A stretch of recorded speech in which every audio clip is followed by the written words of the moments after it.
2 associés. Stéphane. Stéphane, d'où S2Watt, tout simplement. L'année dernière, en 2009. En juin, c'est ça. Oui, en juin, effectivement. Et bon, ça faisait 10 ans qu'on s'était pas vu. Ouais. Et puis on avait cette même volonté de créer un projet, créer une entreprise. Plutôt dans le domaine des énergies renouvelables, de l'économie verte. T'as pensé à mes enfants, toi, avec ton esprit vert. Oui, c'est vrai, il faut penser à notre avenir et à leur avenir. Voilà, et la méthanisation, c'est ce procédé de décomposition de déchets organiques qui peuvent être issus tout simplement de bouts d'épuration. Ça peut être aussi le fumier, non?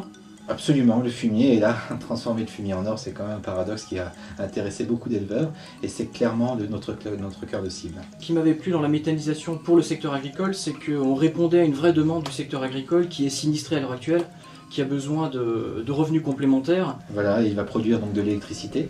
Et de la chaleur. Et de la chaleur qu'il va revendre, et à partir de là, avoir un revenu complémentaire. Tu souhaitais donc effectivement mettre en place un projet pilote, au travers de ce projet pilote, pouvoir développer de nouvelles techniques par la suite et identifier avec un partenaire éleveur la possibilité de faire visiter. En fait, on a fait un casting. C'est ce qu'on a fait, on a fait ça ce printemps, un casting, on a recruté un éleveur qui accueillerait notre premier module. En fait, on lui a offert ce premier module. Et très rapidement, au début d'année 2011, les premiers kilowatts vont être produits sur ce site en Lorraine.